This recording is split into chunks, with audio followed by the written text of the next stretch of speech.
Friends, ఆంధ్రప్రదేశ్లో సరికొత్త దందా నడుస్తోంది. సరికొత్త పంధాలు దోపిడీ కొనసాగుతోందా అని చాలామంది ప్రశ్నిస్తున్నారు, గొంతు విప్పుతున్నారు. కారణం ఏంటి? ప్రజాధనం దోపిడీకి గురవుతోంది. ప్రజాధనం దొడ్డి దోవన తన వాళ్లకు, తన తాబేదారులకు కట్టబెడుతున్నారనే వాదన వినపడుతోంది. ఉదాహరణకి పోలవరం ప్రాజెక్టుకు సంబంధించి కాంట్రాక్టుల మతలబేంటి, పోలవరం కాంట్రాక్టుల మతలబులో అప్పనంగా 1735 కోట్లు తమ తాబేదారులైనటువంటి ఒక కంపెనీకి కట్టబెడుతున్నారా? ఇది చాలా కీలకమైనటువంటి అంశంగా కనబడుతోంది. రాష్ట్ర మంత్రివర్గం ఈ మేరకు నిర్ణయం తీసుకోవడంతో ఇది చర్చనీయాంశంగా మారింది. నవయుగ సంస్థ, ఈ సంస్థ రామోజీరావు కుమారుడి వియ్యంకుడిది. కన్స్ట్రక్షన్ వ్యాపారంలో ఉన్నటువంటి ఈ సంస్థకి పోలవరం ప్రాజెక్టు నిర్మాణాన్ని కట్టబెట్టారు అప్పట్లో చంద్రబాబు నాయుడు. ఆ సంస్థ సరే పనిచేసిందా చేయలేదా ఈ విషయాలన్నీ పక్కన పెట్టి జగన్మోహన్ రెడ్డి అధికారంలోకి రాగానే రివర్స్ టెండరింగ్కి పిలిచారు. రివర్స్ టెండరింగ్ ఒక పోలవరం విషయంలోనే కాదు, అనేక ప్రాజెక్టుల విషయంలో రివర్స్ టెండరింగ్ జరిగింది. పోలవరం విషయంలోనూ రివర్స్ టెండరింగ్ పిలిచినప్పుడు నవయుగ సంస్థ వెనక్కి తగ్గింది.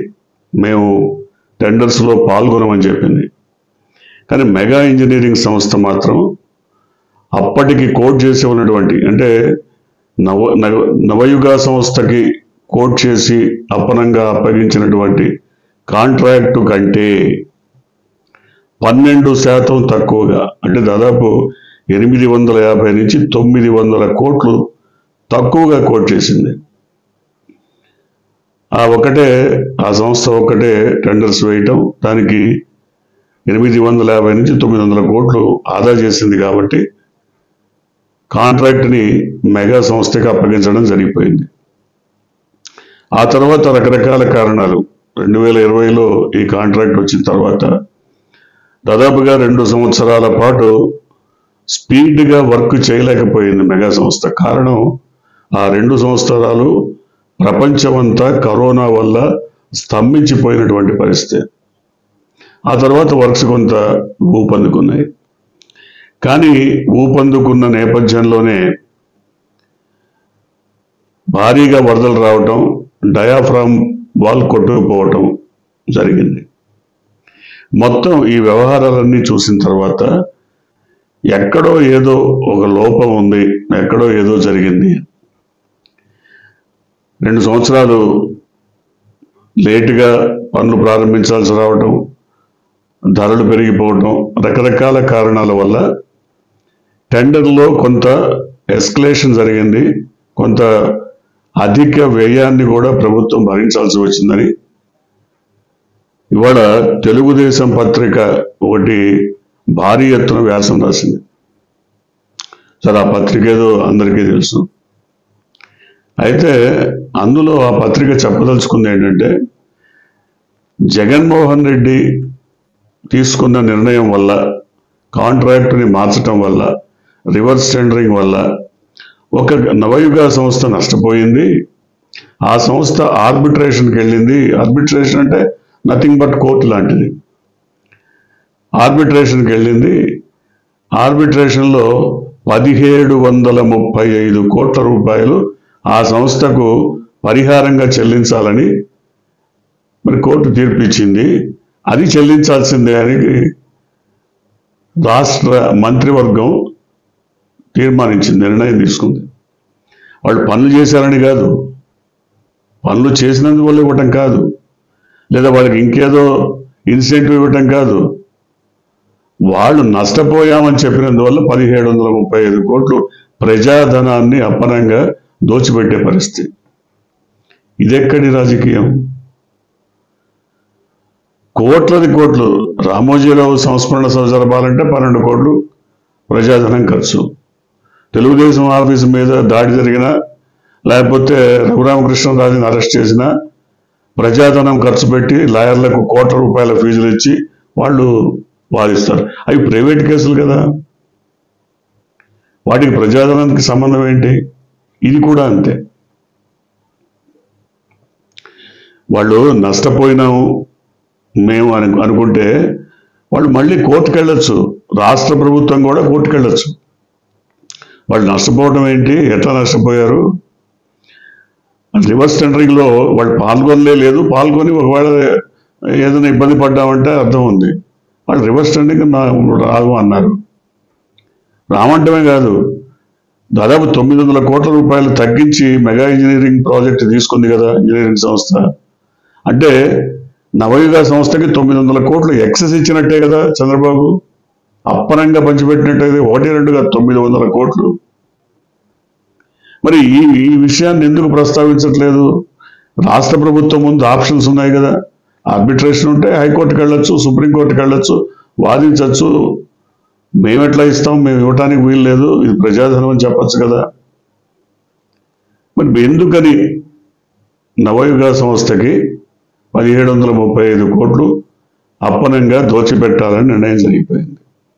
మన వాళ్ళు పెద్దవాళ్ళు చెప్తుంటారు, తెలుగునాట ఓ సామెత ఉంది, వడ్డించేవాడు మనవాడైతే పంక్తిలో పూర్తిగా చివర కూర్చున్న లడ్డూలు వస్తాయని. ఇది కూడా అంతే. ఇక్కడ ఏం జరుగుతుంది? ప్రజాధనాన్ని తమ ఇష్టానుసారం తమ వాళ్లకు కట్టుబెట్టే చర్యలు జరుగుతున్నాయి, నిర్ణయాలు తీసుకుంటున్నారు.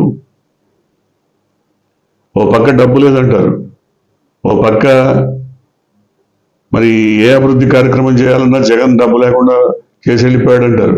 1-2 కాదు 1735 కోట్లు ఎట్లా మీరు వాళ్ళకి కట్టబెడతారు? మరి వాళ్ళు మీరు వర్క్ చేయండి, మీరు ఇంకో వర్క్ చేయండి, దాంట్లో ఇప్పుడు ఏదో డయాఫ్రామ్ వాళ్ళు కట్టండి, ఇంకోటి కట్టండి, కట్టి దాని ద్వారా కొంత వర్క్ చేస్తుంటే మేము ఇన్సెంటివ్గా ఇది ఇస్తామని చెప్పడం కాదు. ఏమీ లేదు, వాళ్ళు మేము నష్టపోయామని ఆర్బిట్రేషన్కి వెళ్ళారు, మేము ఇచ్చేస్తామని గవర్నమెంట్ చెప్పేసింది. ఇది ఎంత మేరకు సమంజసం? కోర్టులకు వెళ్ళే ఆప్షన్ ప్రభుత్వం దగ్గర ఉంది కదా, కోర్టుల్లో వాదించేటువంటి ఆప్షన్ ఉంది కదా, కనీసం కొంతకాలం డ్రాగ్ ఆన్ చేసే అవకాశం ఉంది కదా. ఇప్పుడు కష్టాల్లో ఉన్నాం, నష్టాల్లో ఉన్నాం, ఆర్థికంగా ఇబ్బందుల్లో ఉంది రాష్ట్రం, కొద్ది కాలం కోర్టుల ద్వారా డ్రాగ్ ఆన్ చేసేటువంటి అవకాశం ఉంది కదా, కొంతకాలం సాగదీసే అవకాశం ఉంది కదా. ఎందుకు ఈ అవకాశాలన్నీ వదిలిపెట్టింది? వాళ్ళు డయాఫ్రామ్ వాళ్ళు కట్టేశారు. ఏది? 2 కాఫర్ డ్యామ్స్ కట్టకుండా. కాఫర్ డ్యామ్స్ మనం ఎక్కడైతే ఒక ప్రధానమైన నిర్మాణం చేయాలనుకుంటామో దానికి ముందొకటి వెనకొకటి మట్టి కట్టలు కడతారు. కడితే ఆ మధ్యలో స్పేస్లో, మధ్యలో ఉన్నటువంటి ఖాళీ ప్రదేశంలో నీరు రాకుండా ఉంటుంది, నీరు డైవర్ట్ అయ్యి వెళ్ళిపోతుంది. కాబట్టి అక్కడ మన నిర్మాణాలు సాగించుకోవచ్చు. ముందు వెనక కాఫర్ డ్యామ్స్ కట్టకుండానే డబ్బులు బాగా వస్తాయన్న ఉద్దేశంతో డయాఫ్రామ్ వాళ్ళు కట్టేశారు నీళ్ళలోనే. బాగా భారీగా వరద వస్తే ఎట్లాంటి దానికి 2 బొక్కలు పెట్టారు. ఆ వరద ఉధృతికి బొక్కలు పోయినాయి, మొత్తం పోయినాయి, అన్నీ పోయినాయి, అసలు డయాఫ్రామాలే కొట్టుకుపోయింది. దాదాపు 450 నుంచి 500 కోట్ల రూపాయలు దాని మీద ఖర్చు పెట్టి డయాఫ్రామ్ వాళ్ళు నిర్మించారు. ఇవాళ మళ్ళీ 500 కోట్లు పెట్టి కొత్త డయాఫ్రామ్ వాళ్ళు నిర్మిస్తున్నారు. ఏది చేసినా తెలుగుదేశం ప్రభుత్వం ఏ వర్క్ చూసినా ఏం చేసినా ప్రజాధనం వృధా అవటమే, వాళ్ళకి ఇష్టానుసారం ఇష్టం వచ్చినట్టు ఖర్చు పెట్టమే.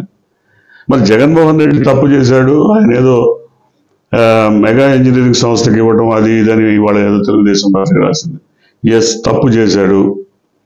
తప్పు చేస్తే ఈ వర్క్స్ అన్నింటినీ కూడా, పోలవరం ప్రాజెక్టు వర్క్స్ అన్ని కూడా PPA పోలవరం ప్రాజెక్ట్ అథారిటీ, అది కేంద్ర ప్రభుత్వ సంస్థ, అది రెగ్యులేట్ చేస్తోంది, నియంత్రిస్తోంది, పర్యవేక్షిస్తోంది. వాళ్ళు ఎందుకు ఒప్పుకుంటారు? వాళ్ళు ఒప్పుకోరు కదా.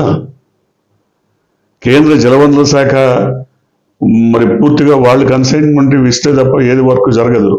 మరి వాళ్ళు ఎందుకు సంతకం పెడతారు? వాళ్ళు బెటర్ కదా. ఇది పూర్తిగా నేషనల్ ప్రాజెక్ట్, జాతీయ ప్రాజెక్టు. ఒక జాతీయ ప్రాజెక్టుని రాష్ట్ర ప్రభుత్వం తీసుకోవడమే తప్పు. ఆ తప్పు చేసిన వ్యక్తి చంద్రబాబు నాయుడు. ఎందుకు కాంట్రాక్టులు వస్తాయి, కాంట్రాక్టర్ల ద్వారా సరే మన లబ్ధి మంది అని ఇప్పుడు మనకు అర్థమైపోతూనే ఉంది. అసలు కాఫర్ డ్యామ్స్ నిర్మాణం జరగకుండా ముందు వెనక డయాఫ్రాములు కట్టామంటే కక్కుర్తిపడి అక్కడే అర్థమైపోతుంది. 450 కోట్లు నీళ్ల పాలైపోయింది. ఇవాళ దానికి అదనంగా 1735 కోట్లు వాడెవడో ఆర్బిట్రేషన్ చెప్పాడని నవయుగ సంస్థకి ఇచ్చేయాలని నిర్ణయం తీసుకున్నారు.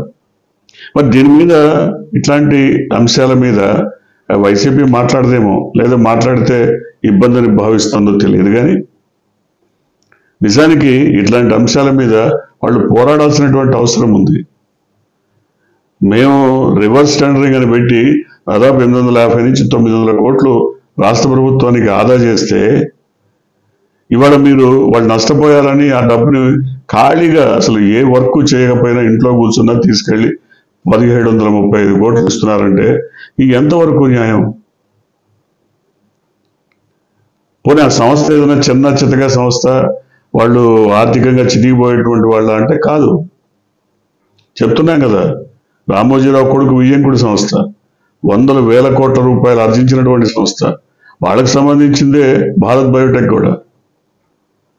వాళ్ళకే ఇప్పుడు టీటీడీ బోర్డుల్లో సభ్యత్వాలు వాళ్ళకే, రకరకాల ప్రభుత్వ సంస్థల్లో సభ్యత్వాలు వాళ్ళకే, పెద్దపీట అంతా వాళ్ళకే, ప్రజాధనం కూడా వాళ్ళకే దోచిపెడుతున్న పరిస్థితి.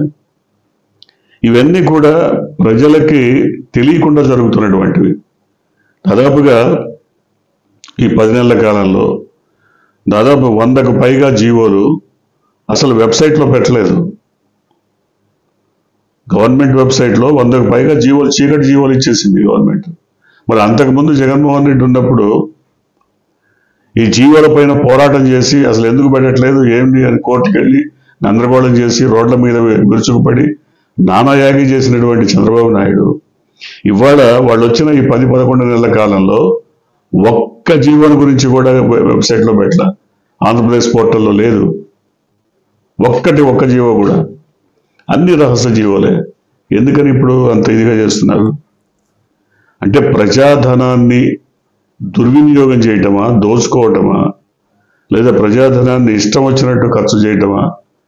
వీటన్నిటికీ సంబంధించి ఒకవేళ ఎవరైనా ప్రజలు ప్రశ్నిస్తారేమో. ఏ జీవో అయినా ఎవరైనా చదివి అర్థం చేసుకొని దీన్ని ఎందుకు మీరు ఈ విధంగా ఇచ్చారని వాళ్ళు కోర్టుకు వెళ్తారేమో, లేదా కోర్టే సుమోటోగా స్వీకరిస్తుందేమో. కాబట్టి మనకెందుకు వచ్చింది అసలు ఆ జీవోలే మన వెబ్సైట్లో లేకుండా చేసేస్తే ఎవరు ప్రశ్నించరు కదా, ప్రశ్నించే అవకాశమే లేదు కదా.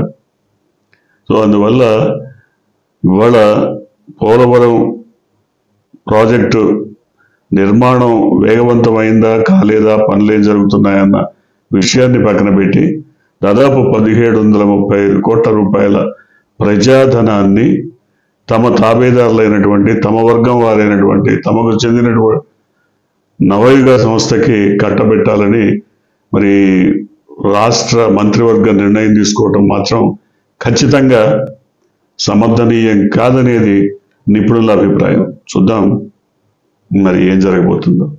మీరు కొత్తగా కనుక ఈ ఛానల్ని చూస్తున్నట్టయితే, మీరు ఇప్పటివరకు మన ఛానల్ని సబ్స్క్రైబ్ చేసుకున్నట్టయితే వెంటనే ఛానల్ని సబ్స్క్రైబ్ చేయండి.